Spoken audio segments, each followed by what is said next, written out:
Hello and welcome to a bumper episode of Pitch Masters with me, your host, Danny Fontaine. And this week I interview the incredible Terry Szuplat. Now, why is he incredible? Well, first of all, he's about the nicest person I've ever met in my life. But second of all, his job used to be writing speeches for Barack Obama himself. He did it for many years, and he has got so many stories that we are going to hear. Now, since working for the President of the United States of America in the White House, he's since written his own best-selling book called Say It Well, which is absolutely phenomenal. And we're going to talk about lots of things in there. For example, his 50-25-25 rule, which is something I'm going to start using immediately. We're going to talk about how you can be inspired by these great speakers, but how you've got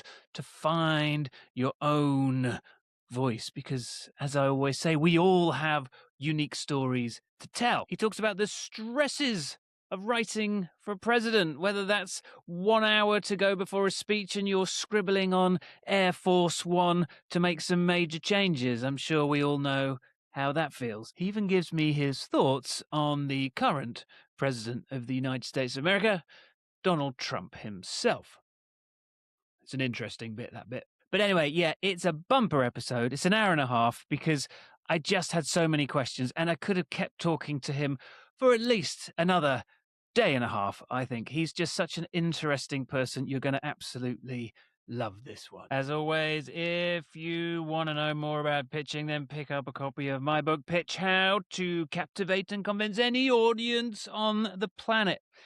Terry's got one, and he said it's actually quite good. So there you go. But I will stop yapping on now. It's time to listen to Terry and all of his wisdom. So sit back, relax, get ready to take some notes. Terry Szuplat, what an absolute honor to have you on Pitch Masters. I'm very excited about talking to you. So I'm going to ask you the question that I ask all my guests, first of all, which is, how do you pitch yourself? Oh, that's a good one. First of all, thanks for having me on. Yeah, it's funny. I spent 30 years behind the scenes writing speeches for other people, including President Obama. So I never even thought about that. But then when I left the White House and wrote a book under my own name, which was scary in its own right, I had to think about that. I had to think about uh, how to pitch myself. And there's that little blurb about the author in the back. And so, yeah, I thought a lot of that. I mean, these days, I'm a trainer, I'm a speaker. I help people and organizations become better speakers and communicators. That's what I do. I try to take the lessons that I learned as a speechwriter and help share them with others so that they can be better at what they do. Fantastic. Now, we're going to get into all of your tips and lessons, and I'm sure we will talk about some of those speeches, especially with Obama as well. But I'm genuinely interested. How does one become Obama's speechwriter, a presidential speechwriter? What was the journey to get there? Well, there are a whole group of us, about half a dozen of us who are speechwriters. We all sort of took our own path. The true story is that you apply to law school, don't get in, so you better figure out another career path. So that's what I did. I had this dream of going to law school, didn't get in. Right about that time, I was a few years out of college. I had my first speechwriting job in our defense ministry, or the Pentagon. I was really enjoying it and stuck with it. But actually, it started. I'd always been interested in politics, history, and government. When I was in college here in American University, Washington D.C., I got an internship my senior year, and I was assigned to the speechwriters at the White House. So I was 22 years old, watching speechwriters help a president, in this case Bill Clinton, Right. communicate to the world. These were his foreign policy speechwriters, and I just thought, wow, what an awesome job to be able to help a president. Which is really, he's the leader of an organization called the U.S. federal government, the United States of America. And every day he had to go out and speak on behalf of that organization to audiences in the United States, around the world. So just what a cool job that was. A great way to bring in the history and the poetry and the policy, and fuse it all Yeah. together. And I loved watching it. And 14 years later, I became foreign policy speechwriter for president myself. So 14 years is a bit of a gap. You don't Yeah, have to tell right. me everything. There's the story. Yeah, the Where'd snippet. you get where's the leap from the intern in the White House to actually like was Obama president and you applied for a job? Is that how it Well, what works? happened is, the speechwriting. I've been a speechwriter for those 14 years at the Pentagon, in the private sector as a consultant, working with elected officials, Democrats usually, and we get to know each other. The speechwriting community, and particularly in DC, is a pretty small one. I was a volunteer at the 2004 Democratic convention when this keynote speaker called Barack Hussein Obama from Illinois came out and blew everybody's minds. And I was a volunteer speechwriter again 4 years later when that keynote speaker became the nominee, got to know his speechwriters on the campaign. And so when they won and they were building out their team, they needed more speechwriters. They reached out and said, "Do you want to apply to become a speechwriter for Barack Obama, president elect?" And so absolutely, I threw my name in the hat. They made me take a writing test. It was the most terrifying week of my life. Wow. You Okay. get one shot, it's your dream job. I sort of cleared my schedule and put everything I had into it, and I was very lucky. They hired me and brought me on, and I started a few months into the administration. I was there sort of, I think, April of '09, so just about the whole 8 years, and right up until the final day. Wow. And do you remember, so you mentioned you saw a young Barack Obama doing a keynote that blew you away. What do you remember anything about that keynote and how it made you feel and why it was so powerful to you? Yeah, so I was as a volunteer speechwriter at that convention. Again, this is Boston, 2004. I was out there on the convention floor, and I didn't know who he was. I knew nothing about him, but I had the same reaction that so many people in the United States and around the world had, and who still remember that speech. And I think, he came out. We had never heard someone speak like this before, and I think the two things that appealed to me was that he embraced his personal story, and he led with it. Right, he comes out and he just tells you immediately who he is, who his parents were, who his grandparents were, how he got his name. He was doing what great speakers and great leaders do, which is personalizing it, and as we say Mm, in speech, right, saying what only he could say. There's no one else who could have given that speech. Right, it's not like he was yeah. just, if he got sick that day, they switched it out and someone else could have given it. Of course not.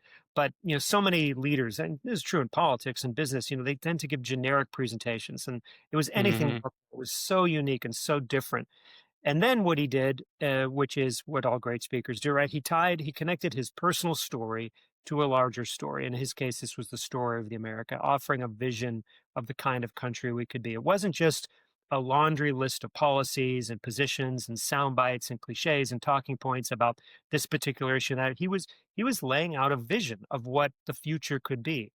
Not every leader and speaker does that. Well, again, politics, Yeah. business, philanthropy, they kind of stay in the weeds, or here's what we're doing. It was a visionary speech, and I think, I, like a lot of Americans, hadn't heard someone like him speak this way to us. And so, yeah, immediately people around the United States start thinking, maybe this is the kind of person who could be president someday. I mean, it was insane when you think about it. At the time, he was still a state legislator. He was 42 years old. He was running for U.S. Senate, but he hadn't been elected yet. So here he Mm, is, and that just speaks again. Sort of on paper, the traditional resume would say, well, this is not a person who's ready to be president. But I mean, so many people, and then over the years, saw something in him that they just felt was different. And I think that mm, that was really what said. I think there's a lot I talk about that speech a lot in the book that I wrote, Say It Well. And I think there's a lot we could learn from it. All of us, I don't know, well, we all don't have to sound like him. We all shouldn't be orating like that. He's yeah. speaking to a convention of thousands of people, so we shouldn't talk like that. But I think there are a lot of lessons into how we can really, personalize our remarks and again, say something that hasn't been said before. Yeah. I mean, there's a lot of brilliant advice like that in your book, and it's something that I talk about a lot when we pitch as well, which is allowing yourself to be vulnerable and telling these personal, true experiences, because then you will re-feel those emotions as well when you tell those personal stories, which means And the your audience audience will. will Your audience will feel the too, right? emotion as And well. they will Exactly. feel something. And it's scary. It's scary for people to be vulnerable. A lot of people, particularly in business, don't want to do it. They'll say, I'm here to pitch a product. I'm here to pitch a service. It's not about me. And it's like, well, it's true. It's not about you, but it's partly about you, Yeah, because, yeah, you may have an interesting, unique service and it might have some, some characteristics that set you apart. But at the same time, they are buying into you. They want to know, are you going to be able to sell this? Are you going to be able to pitch this? They invest in you, not just not yeah, just your product. And so, yeah, if they have no sense of who you are as a person, as a leader, that's a real missed opportunity. yeah. So what does day one working for Barack Obama look like? Are you straight into the war room with a brief to write it? You're just terrified and you're in an office Right. next door, at that, old executive office building, the big hulking gray building next to the Yeah. White House where most people who work at the White House work in that building. It's just next door. And yeah, I mean, as a speechwriter, of course, you go through about half a dozen gates and guard posts just to get into your Yeah. desk, and you have to enter a code. I was on the national security side of things, so you have to enter a secret code just to get into your office. And Yeah. then, you might sit there with a classified computer screen on one side of your desk and an unclassified on the other. But, really, as a speechwriter, your job is to, write the speech that that person would write if they only had time to write it themselves. And presidents don't have that time. So I spent a tremendous amount of time just listening to his old speeches. Um, Mm. you know, going to YouTube, finding an Obama speech, and just turning the monitor off, putting my headphones on, closing my eyes, and just listening to this person speak. And if I was lucky, I was going to be writing for this person for the next 8 years. So I wanted, speechwriters have voices in their head every day. There's Yeah. voices of the people they write for. You want to be hearing that. And so, yeah, you try to, as much as you can, habit the right there, and not just learn how they speak, but how they think, right? How they Right. structure an argument, how they approach a problem. Um, that's all part of being a speechwriter, and I think that's part of being a great communicator as well. It's kind of like method acting, really, except you're almost trying to be him or whoever you're writing a speech for to some extent. I mean, I think to some extent, I know there's some disagreement on this point within the speechwriting community. You're not there to mimic, but I think you are to some extent. I actually think you do. I mean, I teach speech writing at American University here in DC, and one of the things I teach my students is, imagine you're writing for a television show, and there's an ensemble cast, and each of those characters has a very unique way of speaking. We know this. We all do in our own families. We all speak differently. So when you're a speechwriter, you're writing for that specific person, and if the next day you're assigned to somebody else, well, you better not give them the same speech you gave, the same style of presentation. And this is one of Yeah. the things I talk about in the book is that, all of us have our unique way of communicating. And I think one of the biggest mistakes that a lot of people make is we've all seen the great speeches, whoever it is you admire, and we start to try to sound like presidents and prime ministers, and we start talking about we shall do this and we shall go forth, and no one talks like that. So I think, Yeah. it's good to watch the great ones to learn from them, but the mistake is not to, copy them and emulate them. It's to learn from them and then through that find your own voice. And usually it's the way the best presentation, the best speech that you can give is one that's in your own voice. You don't have to Mm. pretend, you don't have to be anybody else. And that's I find when I tell people this, it's actually reassuring because there's nobody else in the world who's better at being you than you, right? You Yeah. you are your best you, and so that's your job. That's your only job. So do you therefore find it easier to write your own speeches compared to writing a speech for someone else? I do actually. I mean, now that I do it, so for 30 years I was writing for other people, and then when it came time to write the book and start doing presentations on the book, yeah, I've really a lot of us had this challenge actually, our speech writing team, as when we all left the White House and started going off doing our own things. We all joked that we found ourselves at times writing things that didn't sound like us at all. Like, you're writing Right. at this defining moment, we must come together. And like, wait a second, that's not how a I normal would never person say that. speaks. Yeah. That's how maybe a president speaks. And so, Yeah. Getting that again, that so getting that voice out of our head and finding our own voice. And, I think there's a read about this. I struggled with this when I first started doing some public speaking because, I wasn't sure what my niche was. I wasn't sure what I could add that a lot of my other colleagues weren't already out there saying. I was one of a team of speechwriters, and, we all had our own experiences. And I found that ultimately just sharing my personal stories of working with the president, what I learned, the mistakes I made, moments where I learned from him, that was useful to people. And I didn't have, I was not the chief speechwriter for Barack Obama. I wasn't the chief foreign policy speechwriter for Barack Obama. I was sort of the deputy to both those people. Right. But Right. I had my own at the beginning. I thought, well, who wants to hear from me? I wasn't the chief. Well, we all have something unique to offer. We all have something to contribute. And I think once I sort of got that that voice of doubt out of my head and realized that no, I have something unique to contribute. I have stories that I can share. Um, I was much more confident in going out there.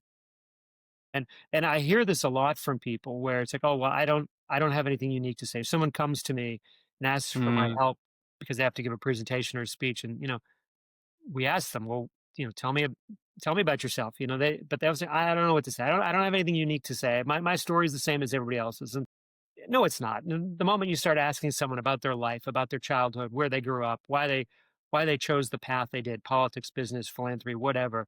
Oh, you're right. Every single one of us has this marvelous story inside of us. But oftentimes you need someone else on the outside to ask you these questions to help bring that story out. In the book, I lay out some kind of core questions that we can each ask ourselves to help uncover that story. That's what often will set a great communicator apart. Mm. So, especially in a business pitch, this is the pushback that I get sometimes, which is, okay, I might have an interesting story about me growing up or whatever, but now I'm trying to sell a data center. How am I supposed to link the two things when they are seemingly totally irrelevant and disconnected? What's your advice there? Right. Well, it has to be a relevant story, right? You can't just like pick Right. a random, tell me a random story about your childhood, and that's why we need to build data centers in this community. I mean, it has to be. Yeah. I mean, I find it's more interesting when someone shares the sort of the why they chose that profession, that field in the first place, what it means to them, or if they had an experience in their life that they wish they had this product. You wish you had this product as a younger person, when you were starting out your career, the difference it could have made to you. Sharing a story where you struggled and that's why you created this product, and now this product can help other people. That's Yeah. it has to be a relevant story, a relevant experience, and I think we all have them, but until also it doesn't always have to be about you. It can be just last week I was traveling and met one of our top customers and tell their story, how Yeah. your product, your service transformed their life, their experience. You can tell the story of an employee. So it doesn't always have to be about you, but you do have to be in a storytelling mode. And again, if you're a CEO or if you're out there and you just can't, you don't want the spotlight to be on you. There's so many ways to do this. You can do a story of an employee, a letter from a customer, a story of a customer. Show the impact you're having. There's so many ways to do it. Now, I want to talk to you about the process that you go through in writing a speech. But before I do that, do you have a different process if you are developing a presentation versus a speech? Do you see those as two separate things? No, I don't. To me, they're the same. I mean, and in fact, if you're a human being who's going to get up in front of a group of people, whether it's 550, 500, 5,000 people, that's you as a human in front of other people, and your job, you have to establish a human connection with them. So, whether you call it presentation, keynote, speech, it's all the same because your job is the same. Your job is to connect with them, to inspire them, to motivate them, however, whatever. Sure, that you might have a specific tangible difference, but really that's what you're there to do. You're to get people excited for whatever it is, your idea, your product, your service, your campaign, your organization, whatever. You want to, be excited about it. So, but the process to me, I think is when I do it is the same. And it starts with I have this thing in the book that I call the 50-25-25 rule, which is just kind of a framework for how we can use our time efficiently and effectively. And I think one of the things that paralyzes a lot of people is like, oh my God, I've got to give this 45-minute presentation in a month. And, they freak out. They just start writing and building slides and Yeah. slide decks, and the team's in there, and all of a sudden everyone feels good because there's slide deck together, or now there's a script. But I've been in the situations like this before with clients, and, we'll be into this process, and, you know, you ask this, we got 150 slides. We have a 20-page script. And, you ask the question, what is this presentation about? Mm. And everyone kind of just looks at the floor and looks at their shoes. No one can really explain succinctly what this is about. That's because they didn't go through the hard work of thinking through really what they're trying to do before they just went and did all this busy work. So to me, what I say is, whether you have a week to prepare, a month, a few months, just set aside the first 50% of your time to think, to plan, to research, talk with people, interview people, collect ideas, Yeah. collect those customer stories, see kind of what your palette looks like. Yeah, I'm called a speechwriter, but I spend most of my time researching and learning and collecting and doing all that work. I find that the writing comes so much easier, the drafting, the creating of the slides, after I've done all that. I have all these, abundance of stories. The writing comes so much easier. I only maybe spend 25% of my time writing. And that Right. last 25% is the part that I think a lot of people miss, especially in business, which is they don't leave enough time to prepare. And that Hmm. means, reading it out loud, practicing. Again, this is going to be a performance, an auditory experience. You're going to have to speak these words. Words that look fine on paper don't always sound fine when you speak them. Long sentences, long words, you know, it's hard to say. So you've got to practice it just like an actor does, just like a performer does. And you will find you'll be so much better. But, people are busy, they don't have time, they don't want to practice. I get it. Well, that's how you become better. So 50, Yeah. 25, 25 is, I think, choose your own version of that. But I think thinking of this as a big three-part process, I think can bring some structure and ease some of the panic and the anxiety when you have Yeah. to give. And by the way, it works too. If someone tells you, hey, in a few hours, you've got to go, we'd like you to give a toast tonight. You don't have to sit and write the thing out right now. Just, take a little, take 30 minutes and just think. um, it'll be so much better. I teach this to my students. I work with this with my clients, and they just tell me that this has transformed the way that they approach the creative Right. process. And I think also not starting with slides is huge for me. I mean, it's a bit different with a Oh my speech, gosh. maybe, but when you start with slides, you then write your story to try and fit the work that you've already done so that you haven't wasted all that time making the slides. And, Oh, you know, PowerPoint, it's a wonderful thing, and I have all sorts of thoughts on this, but yeah, slides and pictures, it's all wonderful, and I highly encourage people to do it, especially now, right? We spend so much time on social media. People want to be sort of visually stimulated. They want to see things. They don't want to just see a person standing at a lectern for an hour. But uh, first, get your story right, get your script right, and then if it makes sense to have slides and pictures or video or audio to enhance it, right. fantastic, fantastic. It'll be a real experience for your audience. But first, you get your story right, and then you find the pictures and the slides to go along with it. Exactly that. Now, you mentioned that you could do this, even if you've got a few hours, someone says, I need to do this toast this evening. Have you ever been in that kind of pressure on a presidential level?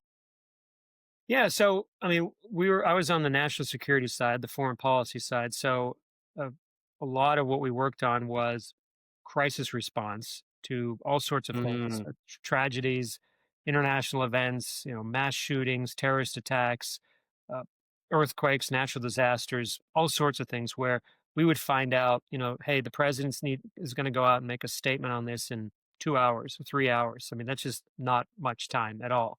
And yeah. actually, if he's going to go out there and say 3 hours, that means the speech really has to kind of be finalized probably about half an hour before that.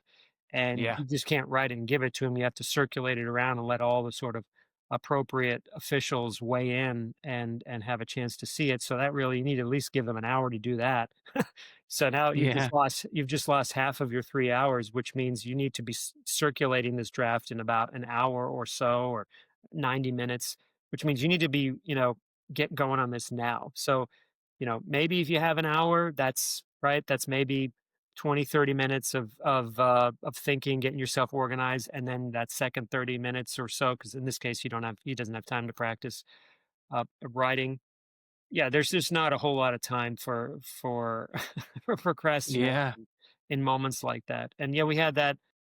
Sadly, we had that very, very frequently, and oftentimes, we'd go up, the president would have the draft, and there wouldn't even be enough time to run back to our office to make the edits. We just would have to grab a computer outside the Oval Office and sit down and make the edits there.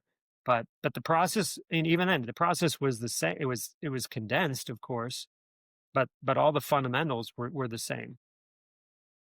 And what was it like specifically working with him? What does the feedback loop look like? How much input does he have into what he's going to say versus faith that you've done your job and he will read it and it'll come out like his voice?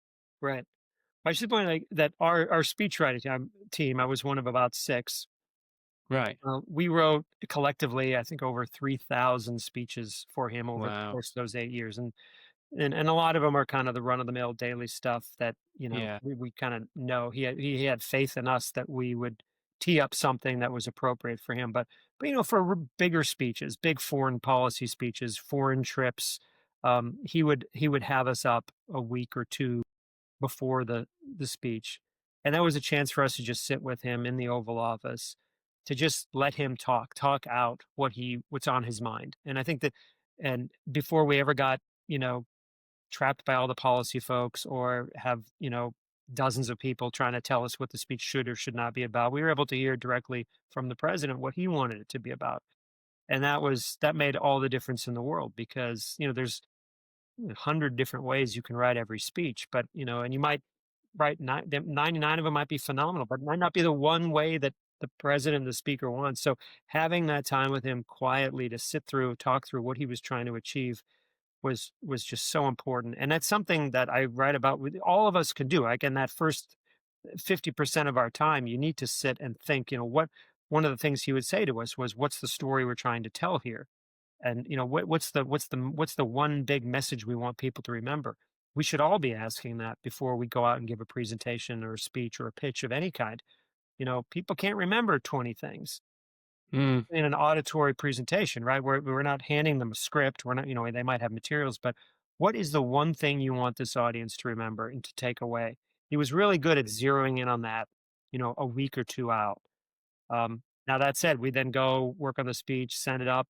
Hopefully it went well. But every once in a while, you'd get an email from his office saying, "Hey, come on up. He wants to talk through the speech." And it usually Right. wasn't to tell you how great it was, because that could be easy.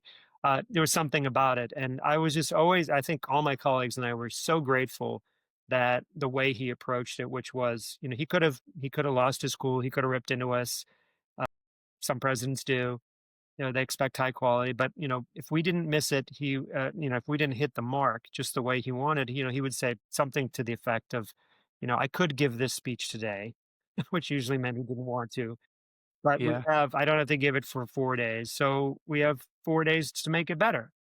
And I appreciated that, and I think we all did, because we had to go back to our desk and try again. And if he had just kind of ripped us apart and demoralized us, we wouldn't have been able to do it. So I think we were all very grateful for that. And yeah, he would walk us through often, maybe we had laid out 5 points, and he might think, well, actually, I don't think these are the 5 points we want to hit and emphasize in this presentation, pitch, speech, whatever. Yeah. I think it's these three, and some of them line up and some of them don't. So we'd be moving things around. I always found that the most challenging. Line edits are easy. Cross this out, replace it with this word. But when someone says to you, it's not these 5 things, it's these 3 things, and some of them align and some of them don't, and now they're going to be moved around. It just, he was approaching it differently than we thought.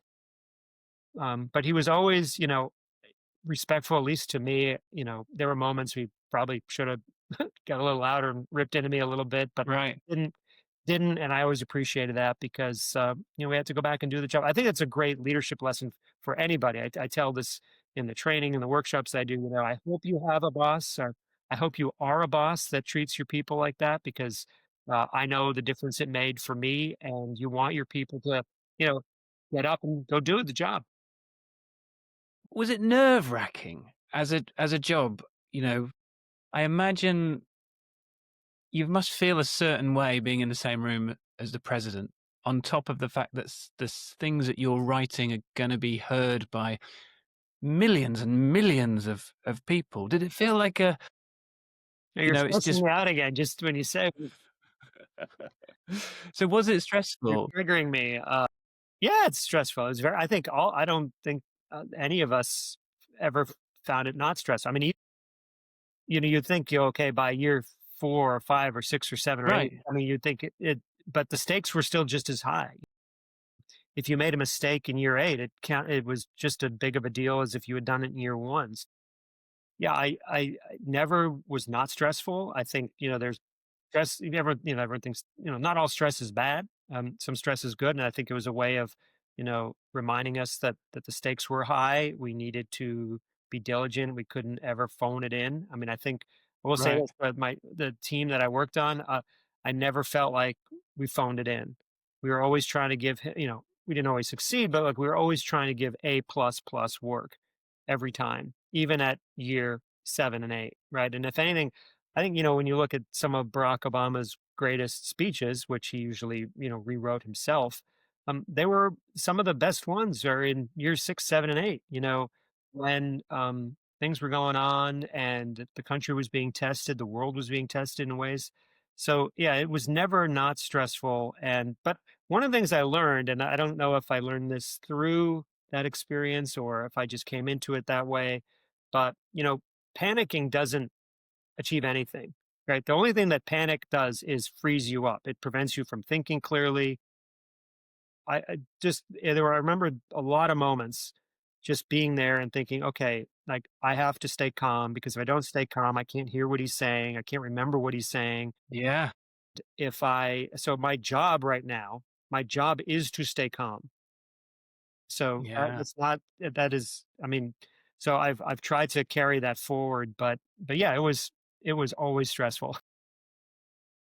Now, I don't wanna trigger you too much here, but, I think these are really helpful things to talk about because it's perhaps feels comparable when you have a pitch to a CEO and you've got 24 hours and your whole company's looking at you and there's a lot of money at stake potentially. Do you have any other advice for how to or lessons you've learned for dealing with that s inevitable stress? Yeah, I think one of the challenges in moments like that, and we would have this in speeches, particularly the bigger ones, is that you just have so many people coming at you, right? Within the organization, in our case, the federal government, and everybody wants their idea in there. Everyone, and every idea is important. Um, but but you can't put everything in. You can't say everything everywhere all at once all the time. Like you Yeah. have to. I mean, and we see this in the State of the Union speech where everyone wants to treat it like a Christmas tree and hang on their pretty ornament. And we all know what it looks like when you decorate it, when you put everything on your Christmas tree. They look hideous. You have to choose. You have to decide what's important and what the core idea is. And so I remember the times where I struggled the most were when I hadn't gone through that process and I didn't really know like what is this about? What's the one thing this is about? And so as people are throwing all this at you, you don't really know what's important and what isn't and what to include and what not. So but if you can, and that's something you have to do. It's like, no, this speech, this presentation, this pitch is about this thing. Our objective is, whatever. Close the deal, get a new customer, win them, get them to buy more, whatever that Yeah. specific objective is. Remember what your core objective is. And if someone is giving you ideas that don't, advance that goal, then it doesn't belong in that presentation. Because again, it can't be everything. If it can only be a 10-minute presentation, then you can't say everything that everybody in your organization wants. So I think Yeah. and always having that central idea and knowing what it's about and what it's not. I mean, to me, was helpful because again, so much was coming at us. Sometimes you can get overwhelmed. Again, knowing what's important and knowing what nees to be left out. Helpful And I for think if you do that overtly as well, and almost have your parameters for what this is, and therefore what kinds of things can be included, then it allows you to push back on people in a slightly more easier way, because you're not just saying, I decide I don't want your piece in. You're saying, Right. look, this one's about this, And so you can see it doesn't fit. absolutely. And in fact, that thank you for mentioning that because I would say, there were, we were speechwriters. So we were not the top of the pyramid in the hierarchy. Yeah. We'd have very senior people come to us who outranked us in every way, saying this should be in the speech. And, who am I to say no to them on the org chart? But Right. I do actually have we met with the president last week. He told us it's about X. What you're proposing is about Y, and it does. So knowing all that, knowing what the one purpose and core message of the speech was, allowed us to then say, I'm not passing judgment on you or the merits of this argument or the importance of this initiative. It's clearly important, but the president has made clear that the presentation is about this. So although I can't get it in this speech because it just doesn't fit, if we send this up to the president, he will look at this and go, "Why is this? Why is this in here? This is really not what the speech is about." We had to answer for it, and so after that, I can't defend, I can't explain why this would be in the speech, but let me sit with it, hold on to it. I'm sure there's going to be an opportunity in the next few weeks somewhere to fit this in. Right. And Right. when you say it like that, most of the time, folks would, you know, understand. A few times, a few times they didn't. They go around, and that I had one time where someone made their pitch. I said it doesn't fit, and then the next day, the draft came back from the president with that exact idea scrawled in by his hands, or hey, let's add this in. And I'm thinking, up, someone did an end run. Someone got to the Right. president, and then they made their case, and he agreed. So you don't always get it right, but yeah, I think again having that core idea. Yeah. What was you mentioned mistakes a few times, and again, I don't want you to think that I'm focusing on the negatives here, but Oh, it's often that's the how we best. learn. It's how we learn, isn't it? What's one of the worst things that happened to you during that period that you learned One of the from? Well, I write about this in the book. I had been working on a speech for a week or two, big foreign policy speech the president was going to give in DC, and I sent it up a few days in advance, and then got a text or whatever email on a Saturday morning. There's a meeting in the Oval Office. Please come in. I'm like, oh God, this is this is not good. Like this clearly something's up. So I go in. It's a Saturday, and there's a whole bunch of foreign policy advisors waiting. We all go in, and it's a Sunday. The president doesn't want to be there. It's a Saturday. Nobody wants to be there, and I'll never forget this. The president's sitting there as he does in the chair by the fireplace, and he said, "Terry, this is not the speech I want to give." And I'm like, "Oh, like." But then he says, "It's not your fault," and I felt it was very nice of him to say that, but it was kind of my fault. I mean, I was the lead writer on the speech. What went on, and what in that case happened. So there I am sitting there, all of the top foreign policy advisors, and he wanted to go in a different direction. And so what happened was, it had been a really busy week. There was a lot going on, and kind of the speech I wrote would have been correct about a week before. But Right. things had happened during the week that had changed his thinking, changed his approach. He wanted a much more sharper message. So he then walked us through everything he wanted, and one of my colleagues kind of took the speech over. So like that I felt bad, that Yeah. I hadn't delivered. It was sort of a team collective failure on our part. I wasn't everybody had signed off on it, but someone somehow we were kind of behind the decision curve on that one. Yeah. But so yeah, that but So was there a lesson there? well, I mean, part of the lesson was that I wasn't as plugged into his thought process. Everything I talked about earlier, Right. right? The one Yeah. thing that maybe was important to him then, I hadn't been brought up to speed on. I was still kind of operating on the previous week's Right. mindset. So yeah, I think that's just a great example. In that case, it would be everyone in your organization. You need to be on the same page. If the boss is thinking the CEO's thinking is evolving. People need to be told, they need to be brought in, Yeah. because if you don't know, you don't know. So here I was kind of, operating on last week's kind of agenda, Yeah. and the agenda, Yeah. the president, the leader himself of the organization was evolving and moving in a different direction. And maybe it was just natural. Maybe it was just it had to happen. We had to send the speech up, and he had to see that the team was not where he was. So there we were on Saturday, a Saturday in the Oval Office, sitting there as he's kind of laying out the new vision, then his new perspective, where he wanted to go on this particular issue. So I think that's a good reminder for all of us. So let's contrast it now then. So do you have a favorite moment from working there, or perhaps a favorite speech that you just thought, I am proud of that one, or that went better than it could have ever expected?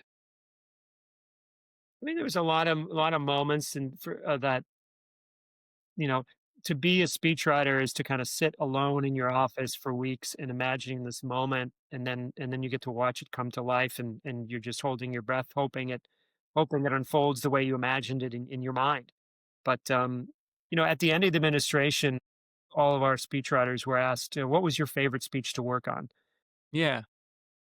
Anyone's watching wants to go on, it was on Medium, Obama's speechwriter's favorite speeches. And what's interesting about there, and there are a few well-known ones that folks will remember, but for the most part, all of us chose one that really meant the most to us because it had something that touched on a community or an issue that we truly cared about. So I grew up, in my case, I chose the speech that the president gave after the Boston Marathon bombing. I'm from Massachusetts, was born in Boston, grew up in Massachusetts, lots of family and friends. It was a very, I knew the streets, I knew what was going on, and I really wanted to be a part of helping him, speak to that moment. And so that's one that I'm, proud to have been associated with. Again, wrote a draft, and he went through several drafts and rewrote Yeah. chunks of it. But to have, to in some way have helped him meet that moment, and to know that it meant a lot to people that I care about, um, and then to know that he had that he was able to forge that connection with people that I cared about, community that I cared about, meant a lot. And that's another great reminder. Like, what are we doing when we're getting up, right, and giving a presentation? Call it a speech, presentation, but whatever it is, you're Yeah. if all you're going to there to do is deliver information and stats and numbers, then you can just send them a memo.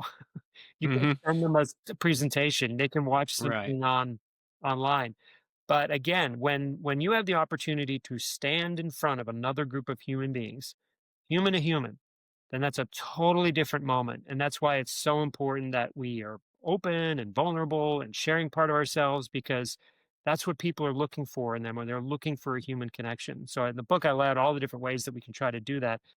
And I know just from the feedback we got that speech that I just mentioned had that effect on folks. So yeah, I think it's a great reminder of what we're really doing up there when we get up to speak.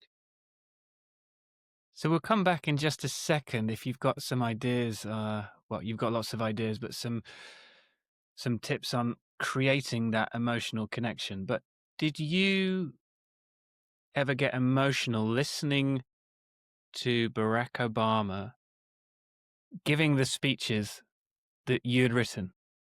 Sure. Yeah. I mean, after Yeah. all the yeah. I mean, one of the so among speechwriters, there's sort of a difference of opinion. A lot of speechwriters can't bear to be in the room when the Right. speaker, Okay. because they're too invested, they're too connected, so they go and they stand outside and they wait until it's over. But I don't know, I'm a masochist or something. I love being in the room because, again, Yeah. I've spent days or weeks imagining this moment, trying to think about the audience and who they are and what they need, and how this speaker, in this case the president, can connect with them, really, so that they'll and listen to what he's trying to say. And so I love being there. I would always try to be there if I could, and I wouldn't just sit in the back and watch him, because I can do that later on video. I Yeah. would try to sit in the front, off to the side, or off the, in the hall, so that I could look at the audience. I wanted to see their faces. And so I wanted to see whether they were having the experience that I had imagined them having. So when he tells a joke or a quip, do they react? Do they laugh? Yeah. When he's thanking them, when he's giving a shout out to the local team or company, where do they react? Do they when he's making his argument, making his pitch, do they sit and listen, or are they fidgeting? And you really just because it was helpful for me as a writer because the speaker's seeing that too. We've all been in the situation. It's like, I think I'm losing this audience. If you're in the back of the room, I wouldn't have been able to see that. But so I could see their faces and when he was pulling them in and when he might be losing them. And I just loved watching that. I think it's a so that makes you better the next time. I mean, this is something that as Yeah. all of your viewers, we've all been in those moments. Like, I think I'm losing them now, or that story that I love, that I Yeah. think is so powerful, or that story, that example that I just think is amazing. And you can kind of say, people aren't connecting with it the way it connects with you. Then maybe you need to lose that story, or that Well, it's a tough one, isn't it? Because sometimes you can tell the same story one day after the another. One audience will love it, and the other ones will be stony faced. It's right. And you think about, hey, why was that? Was it the way I right. told the story? Was it just the energy level in the room? Was it also people kind of get, as a speaker, and I find this, I know that certain stories really resonate with people, but like sometimes you've like, I've told this so many times and you have to feel it too. So if you Yeah. tired of it, it might be time to mix it up a little bit. But yeah, and you ask you, okay, why did the audience on Monday love this, and why did the audience on Tuesday not? I mean, there could be all sorts of reasons. Again, ask your team, ask your staff, ask the hosts, do an after action. One of the things I like to do if there was time was to mingle with the audience a little bit after the speech, Yeah. and I would, overseas, I'd go up to someone and ask them, I'm just curious, what did you think of the speech? And I think they thought I was a reporter or something. I was gonna say, they said, "Why do you wanna know?" Did you Yeah, say, "'Cause I wrote it"? exactly, right, right, you work Yeah. but it was really a great opportunity to get instant feedback and then what resonated with people, and so, sometimes the things you think are gonna resonate, um, don't, and then you might be Yeah. surprised at what does, um, but, you gotta do your we talked about doing research and planning that you could do it afterwards as well. And have you ever had to write a speech that contains parts that you don't necessarily agree with in terms of ideology, for example? Yeah, I think probably every speechwriter's had that experience, at one time or another, there none of us agree with each other 100% of the time, and that's true for Yeah. speechwriters working for a president. So the thing that if it happens all the time, you find yourself in almost like frequent disagreement, and you're probably working for the wrong person, and you should leave because you deserve to write for someone who you agree with, and they deserve someone who agrees with them. But inevitably it happens, and yeah, there were times where um, I struggled maybe to see to see the power of the argument, the power of the policy. But yeah, I always remembered, no one elected me to do anything. I'm working for Right. someone Yeah. who was Yeah. elected by the American people. I chose to apply for that job. I chose to stay there, and I felt lucky to be there.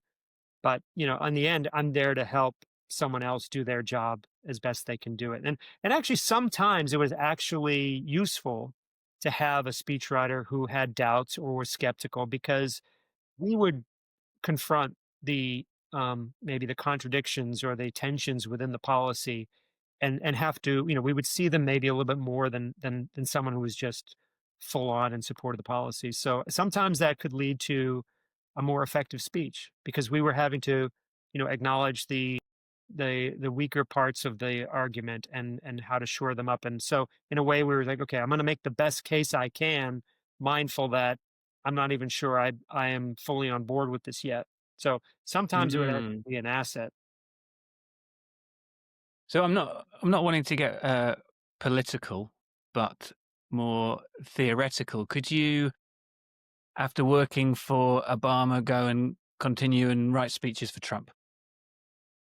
Well, no, no, for a lot of reasons. One is what again, presidents, leaders, CEOs, they deserve people who share their vision, their values, their agenda. I obviously, having worked for Barack Obama, may not be a shock that I do not.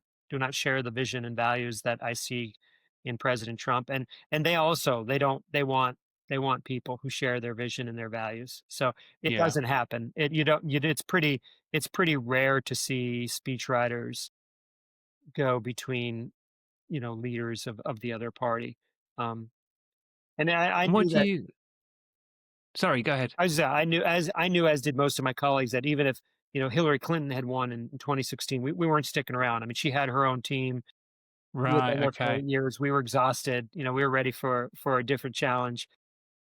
So everybody deserves their own team. It's such a personal thing when you think about it, right. These are the words that come out of your mouth Yeah. in the most important moments and jobs of your life, and so it's a great trust to be to be trusted that way. And every president deserves someone who believes in them. What do you think of Trump as an orator? Because he's very in the UK, we'd call him Marmite, which means you either love him or hate him. Is divisive is the right word, right? But he obviously has an incredibly powerful impact on a large portion of the people. But his style, his rhetoric, everything about him is so different from Obama. And I wonder if he even has a speechwriter because he seems to just talk. He does. He does have a speechwriter, as several people, and you can tell when he is reading a speech. I mean, and this is Right. one of the things that I think when there's a really good speaker speechwriter relationship, you can't tell when they're riffing and when they're reading. And then sometimes I remember over my career, not just with Obama, people come up to me after and say, "Oh, I'm so sorry. I know you worked really hard on that speech.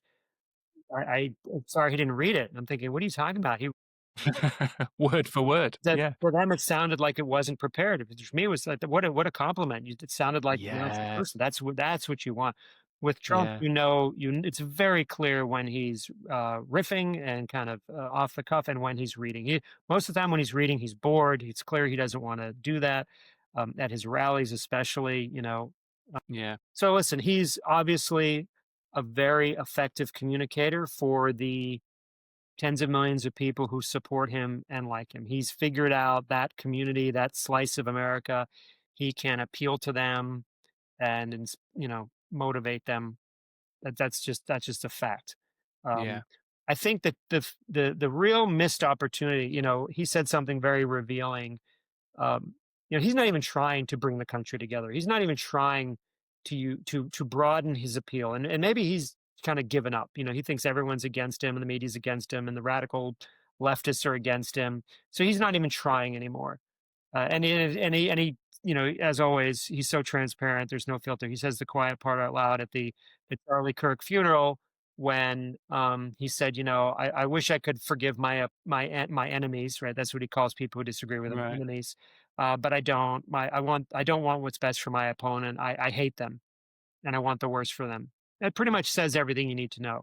That's not a Yeah. person who's going to use their rhetoric to try to bridge divides, build understanding, build consensus. And so there's a reason that he has one of the lowest approval ratings of any American president in modern history. Because he's just speaking to a very narrow base every single day. I have rarely, if ever, heard him speak and felt, well, at least he's trying. At least he's trying to speak to someone like me, you know, because, you know, so yeah. So I think, he's Yeah. effective for a certain group of people, and he is highly ineffective at doing what great leaders and great communicators do ultimately, which is, broaden their appeal. Like you're a CEO, you're supposed to be like building market share, appealing to more people, bringing more partners in, bringing more Yeah.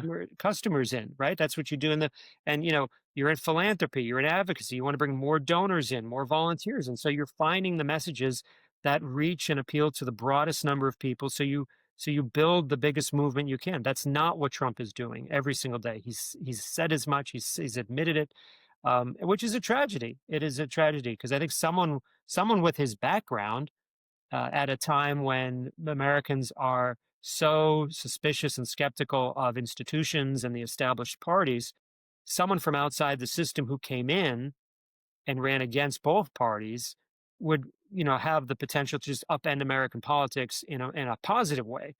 Um, Yeah. but he doesn't. That's just not what he's interested in. And I mean, he said as much.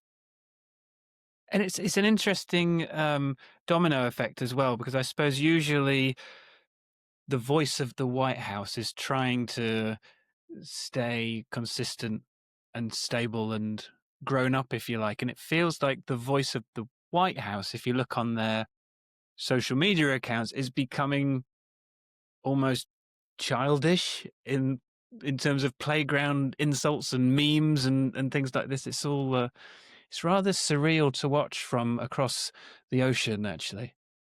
Yeah, it's surreal to be living through it every day.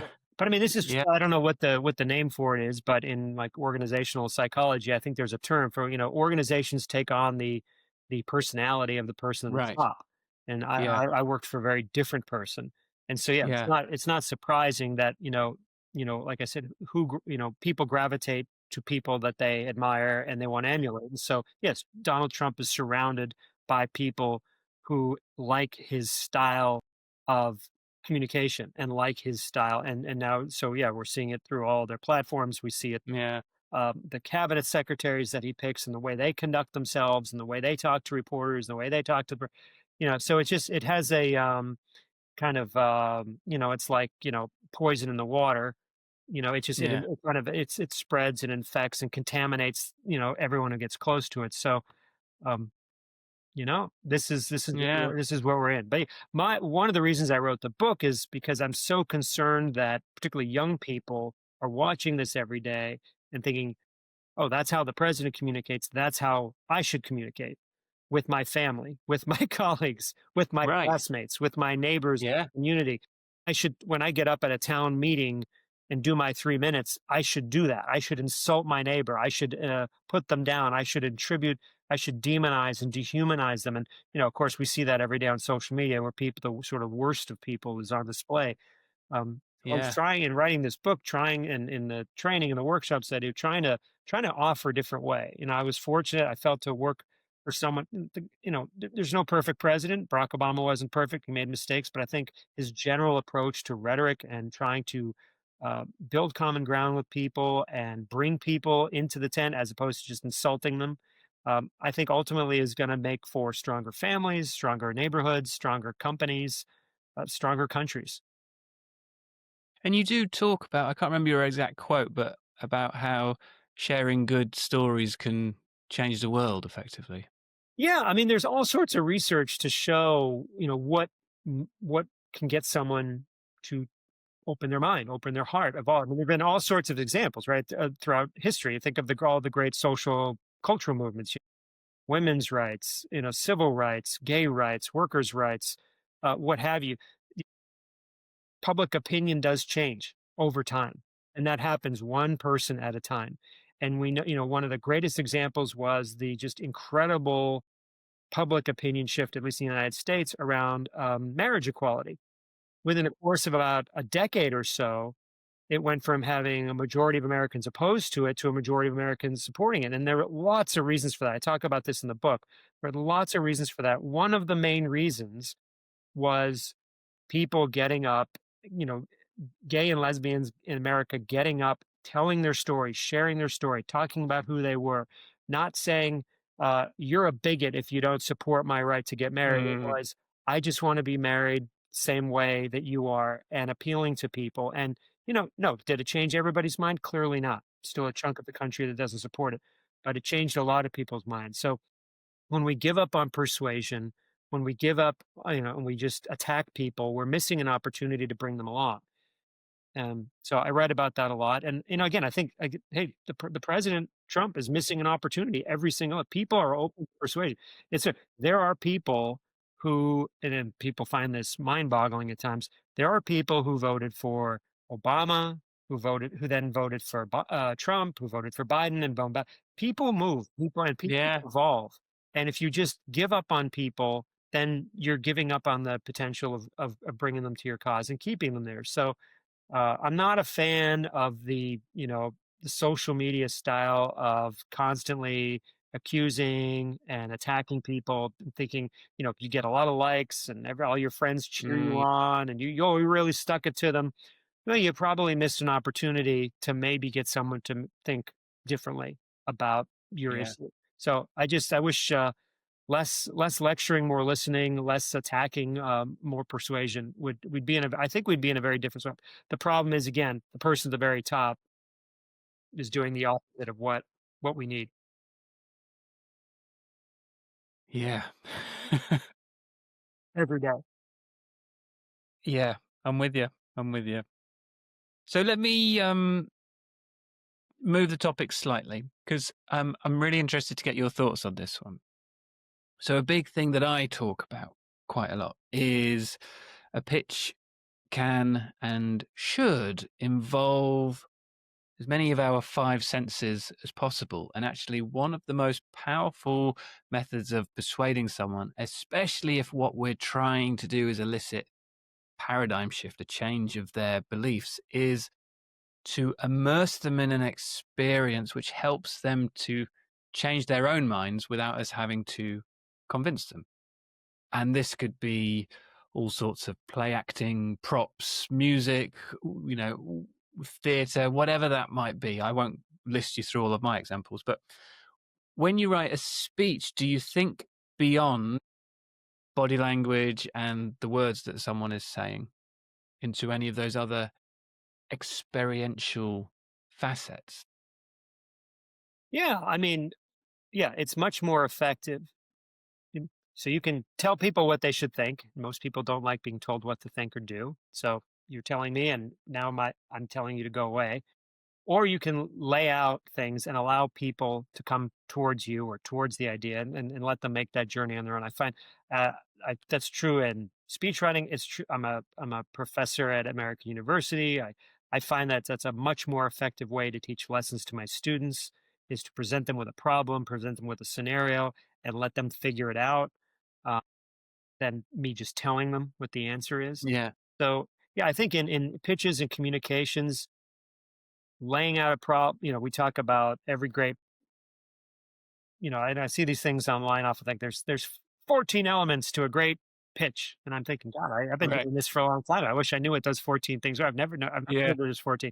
I mean, really, it's much simpler than that. It's just, problem, solution, and the change that you get, the benefit you get when you adopt a solution. I mean, all those 3,000 whatever speeches we wrote for President Obama had some version of those three parts in it. I mean, every single one to some degree or another. And so, yeah, if I find, laying out a problem and offering kind of different potential paths. Of course, you're kind of seeding it so that they're more inclined to Mm. use yours. I find that much more effective. I mean, I think um, there's all sorts of different ways too. You can create an experience for your audience, and not every format, not every pitch lends itself to that. Mm. I think, yeah, I think that can be an effective way to do it. Did he ever have music whilst he was speaking?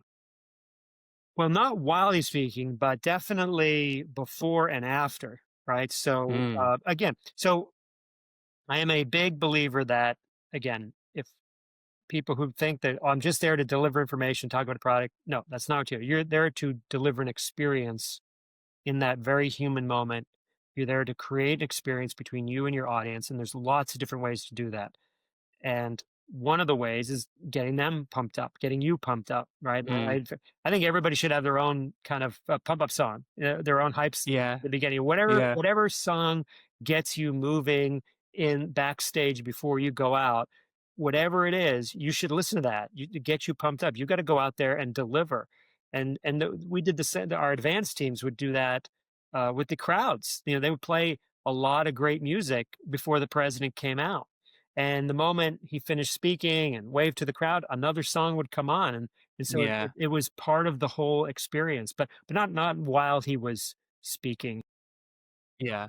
No, the rest of us were not the president of the United States. So yeah, if you want to, you know, give your audience a break for a second and play a video clip or play an audio clip, Yeah. have them do an exercise of some kind or something, or play a song that is relevant, that breaks up, the monotony of a 30-minute presentation. Absolutely. But no, at the White House, no, the president didn't speak through songs. There's actually a great video of him before one of the conventions backstage, listening to Eminem's "Lose Yourself." Right. He's just trying to get in the moment, as we all should. Yeah. And everyone has Yeah. different ways to do it. I love the video of him and Eminem together, by the way, and he actually raps it on Right, right, stage. He's obviously a fan. Do you have a hype song? Because you now you're in right. front of the camera, as it were. What do you how do you pump yourself up?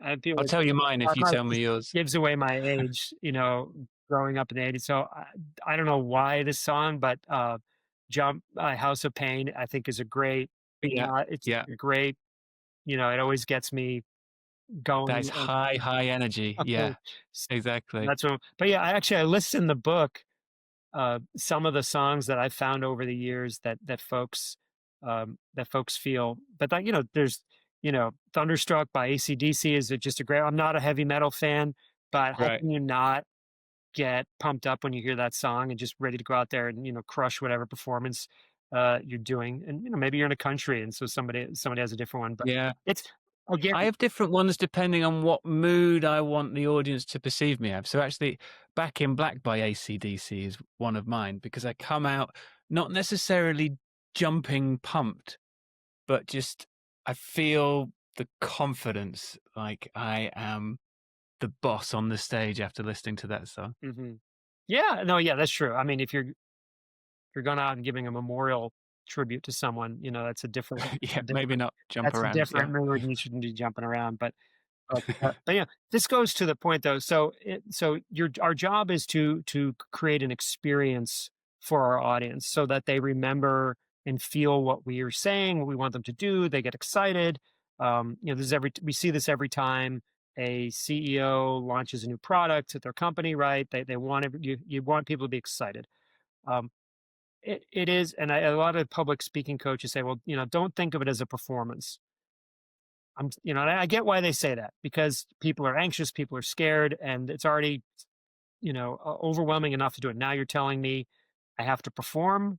This is too much. So I Yeah. get that. I get the reason, but let's be honest. This is exactly what it is.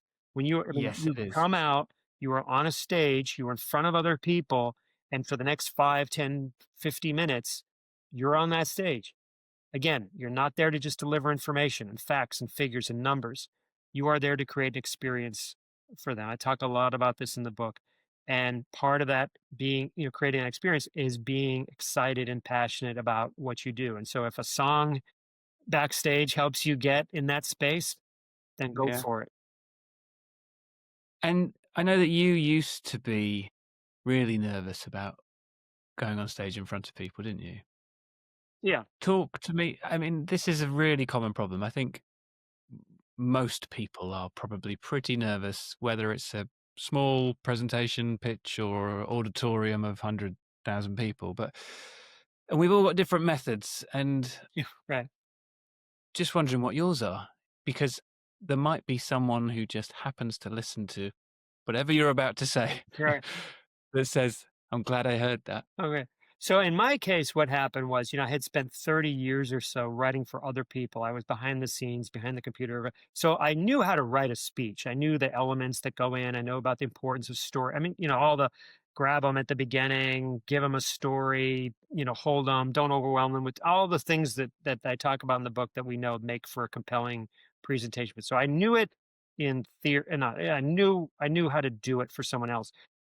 I really struggled to do it when it came. We left the White House, and I guess started getting invited to speak and to do interviews, and I froze up a few times. It was embarrassing. It's up to, it was just, and in my case, so again, it wasn't the like, what am I doing? How to do this? It was I had a lot of sort of, again, back to what we were talking earlier, sort of self doubt about what I could contribute and why someone should listen to me. What I wasn't sure what my role was, Mm, what my niche was, and I just, so like a lot of people, I had a lot of, voice of doubt in my head telling me, telling me things that if it were a friend, I would have broken up with that friend a long time ago.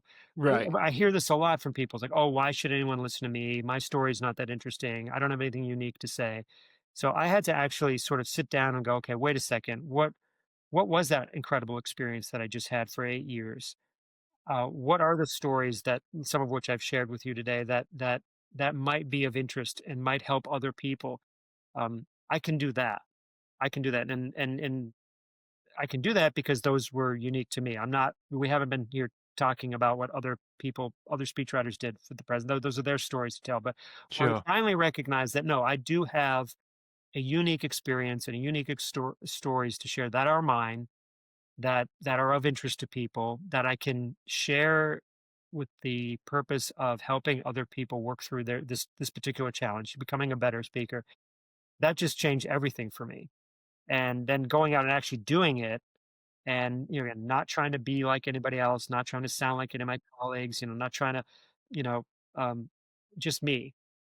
I found was a great, you know, I like me. Right. I'm comfortable with me. Right. So like the same thing that has led people to become your friends or your partner or your husband or your wife. You just have to be that person. And I know it sounds corny and it sounds cliche, but I really do think, again, people come to me and hire me because I don't know what to say and I don't know why anyone should listen to me because yeah, they're telling themselves the same thing. So what I tell people is, listen, there's 8 billion people on the planet.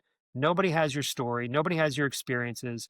If you've been invited to speak somewhere, if it's as simple a toast at your family dinner, if you've been at your company meeting, at your church, your synagogue, your temple, whatever, a community meeting, someone has asked you to speak and present.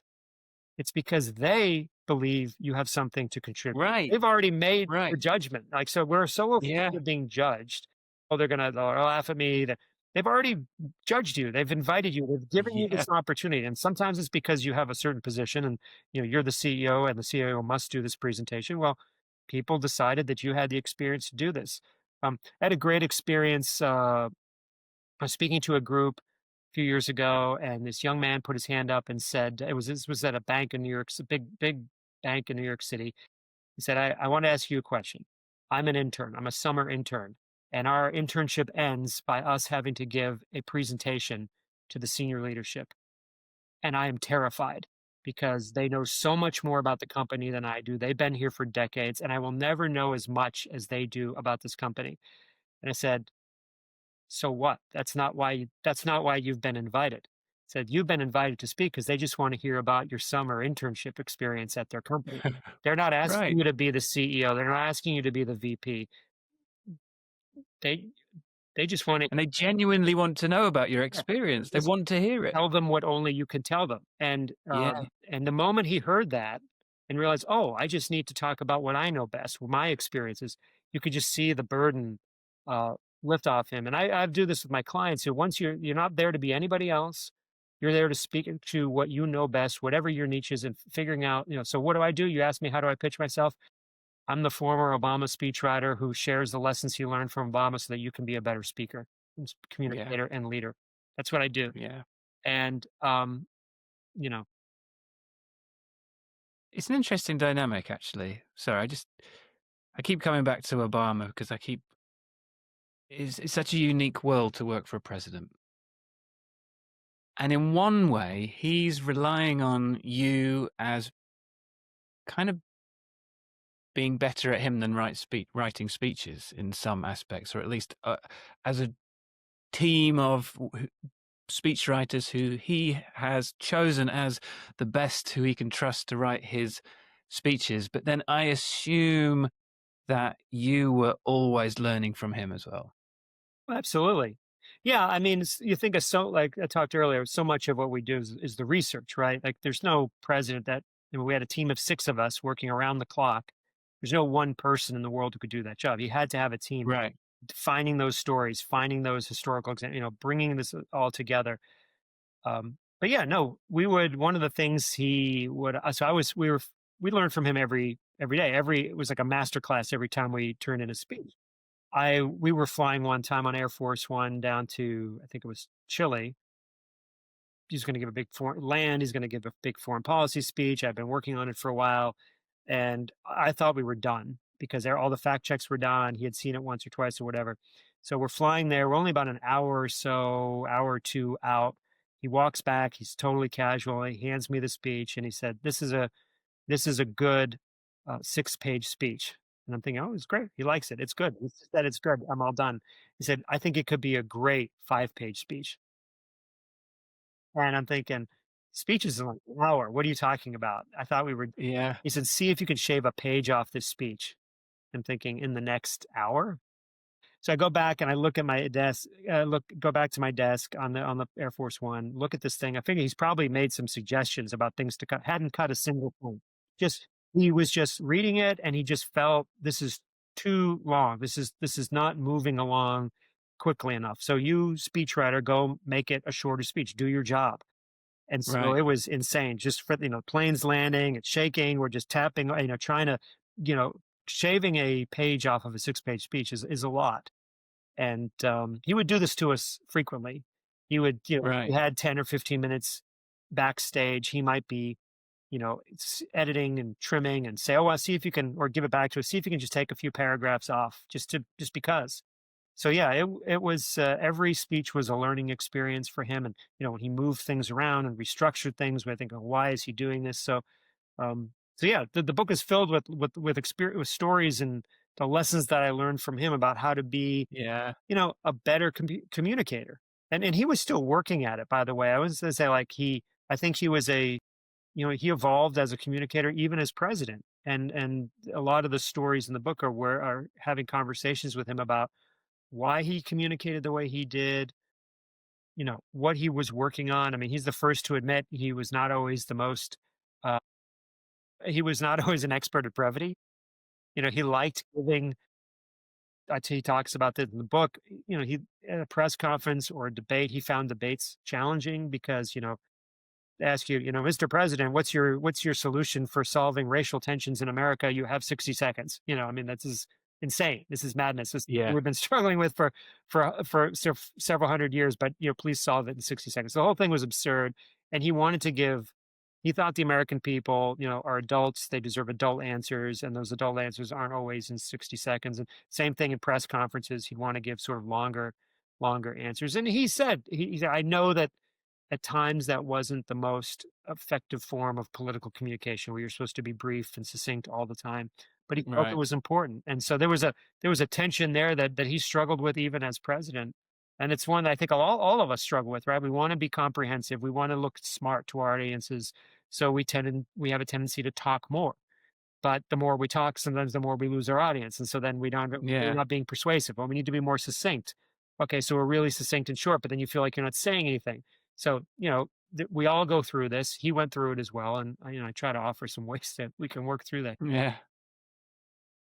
Now, I did comment on your LinkedIn post. Your LinkedIn posts are fantastic, by the way. Everyone should follow you Oh, on thanks. LinkedIn. But I enjoyed the story about flying to Australia. That's yeah. Tell us that one. Yeah. So, I mean, we were in Australia, we were in the motorcade getting ready to go to the next event.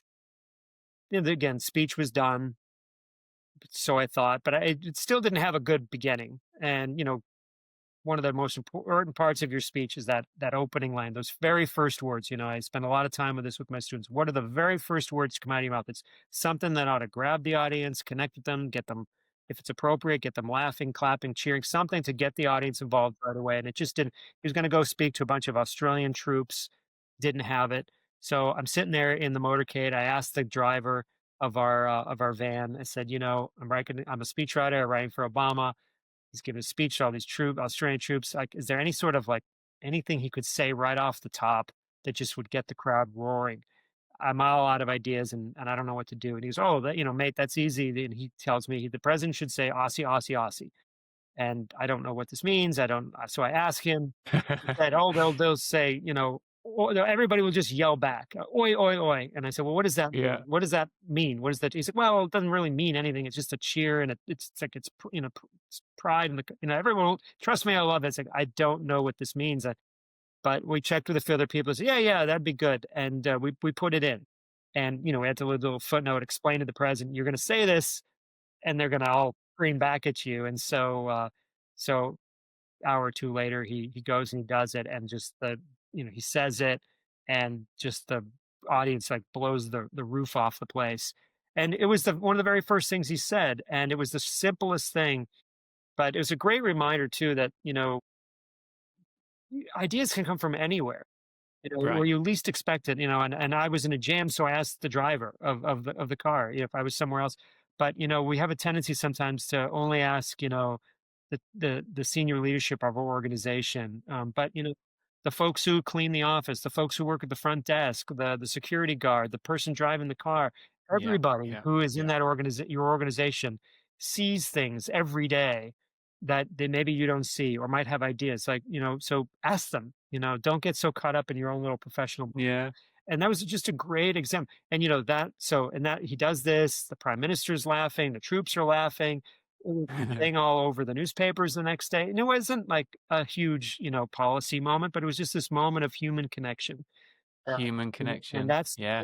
it all keeps coming back to that in that moment, those people who had been standing in that hot hangar for hours waiting, these young Australian servicemen and women felt that this person from the other side of the world had taken the time to kind of get to know them a little bit and wanted to forge a human connection with them. That's why that was important. And that's why, and so we should all be looking, again, whoever we are, whoever we're talking to, what will allow me to connect with this audience in this moment. And so you got to do a lot of thinking about, who you're speaking to, and you can't just go out and give the same exact speech to every audience all the time. You can, but you're going to be missing opportunities to really connect with people because, every audience is bringing their own history, their own experience, Mm. mood, their own perspectives, and great leaders, great speakers, really connect with the audience on a emotional, psychological level. But it takes work. Uh, you can't Yeah. just you can't just say the same thing all the time. And how relieved were you when the crowd responded? Yeah, I know. We had checked. Imagine they didn't. I know, I Okay. know, I know. We did check. I don't want to think that I just inserted this in the speech. Yeah. It was a relief, but it sets the tone for the whole rest Oh, of the night. absolutely. It's great. Everyone's smiling and they're happy and they're relaxed. It just, and again, I think, the prime minister introduced him. He said, "Thank you to the prime minister." He says, "Hello, everybody," and he does this thing right away. It's within 15 seconds of him getting to the. Yeah. So, you ask yourself as a speaker, a presenter, what can you say in that opening 30 seconds to really connect with your audience, get them smiling if it's appropriate, Yeah. and it's hard. It's hard. It's not easy to do. And oftentimes I'll spend more time on that opening 30 to 60 seconds than I do Right. like the massive, and then the ending, right? Because a lot of people don't remember they'll remember the ending. So those are the two most important parts. You see, most people will forget most of what you say in the middle, but they'll remember how you open, they'll remember how you. Yeah. Yeah. Now, sadly, we are coming to time. Tell everyone. Well, actually, no, one more quick question. Are you still writing speeches now? Because I want you to tell us about all of the courses and where people can find you, but are you still actively writing speeches? I am. I am. I do work. I do a lot more of the training and the workshops now. So my website is terryszuplat.com. I've got all the workshops and training sessions and the tips and tricks. People can follow me on LinkedIn. And really, I'm kind of trying to spend, for 30 years, I had this amazing experience of writing for other people, helping other people, find their voice and motivate their audiences. And now I'm in a new phase where I'm trying to share those lessons with other people so they can do it too, whatever it is, whether you're in business, philanthropy, advocacy, it's all the same. People sometimes ask me, what was it what like moving from politics and government to business to, you know, um, the fundamentals are the same. And why is that? It's because we're all human beings. People say, well, I'm speaking to a group of engineers. They don't want stories. Like, well, I hear that all the who time. told you they didn't want stories? I mean, yeah, they might want fewer stories. They want few more numbers, but who told you that I'm pretty sure, I bet you those engineers read books and go to movies and are drawn because, they're human beings. And I've had this experience many, many times where, very smart people speaking to very smart audiences thinking they don't want stories. They want to be, moved emotionally. And I don't know who's telling you this. And I tell you, like, It's assumptions, isn't it? it's Yeah. a lot of assumptions and they're usually wrong. I'm not saying just no numbers, no stats, no facts, no figures, no data. But if it's all that and you're not, and telling any stories, and you're not sharing anything about yourself, you're missing a huge opportunity to connect with your audience. So that's what I'm focused on now, trying to bring these lessons to as many organizations as people as possible. So yeah, terryszuplat.com. You can find it all there. So who are you writing speeches for? Or is it top secret? Well, they make now I sign NDAs. Yeah, it's top secret. That's Fair enough. that's part of it. But I told Yeah. not to sign them because it would be much more interesting to talk about some of these. Yeah. Um, Yeah. and it's fair. And I wasn't, in the 8 years I was working for Obama, I wasn't out there talking about writing for Obama. So maybe some, No. but yeah, Yeah. I enjoy doing that. I enjoy the teaching and the training and the workshops even more, because that's really where I get to have conversations like this. It was the most incredible, rewarding, stressful, terrifying professional experience in my life. But there was so much I learned from it, and I figure if I can use this time now to share those lessons with others, that's a good use of my time. So before we say goodbye, what are your final words of wisdom for anyone out there who wants to be better at pitching, speech writing? Yeah, well, this is a chapter in the book. I guess it's say what only you can say. Don't fall back on generic presentations. Don't let your teams just hand you things that anyone in your company or your organization should say. Your audience is looking. They want to know who you are, why you care, what you bring to this, what motivates you, your stories, your experience. They're looking for a human connection. So do the hard work. Don't give generic presentations. Make sure you're saying what only you can say. Amazing. Terry, thank you so much for your time. I can't tell you how much I've thoroughly enjoyed myself. I certainly hope that we can stay in touch. That'd be great. Thanks so much for having me on. You have been listening to Pitch Masters with me, your host, Danny Fontaine. You can find me on social media, YouTube, Instagram, TikTok, Facebook, and LinkedIn. Just search for Danny Fontaine or Pitch Guy for exclusive clips from behind the scenes and from the show. You can also find where to order my book, Pitch: How to Captivate and Convince Any Audience on the Planet, by searching on Google or visiting pitchguy.co.uk, where you'll also find additional resources and a newsletter to sign up to for exclusive content. As always, thank you so much for listening. Your support means absolutely everything to me. And feel free to reach out to me via my website as well. I absolutely love to hear great stories about incredible pitches. So, until next time, catch you later.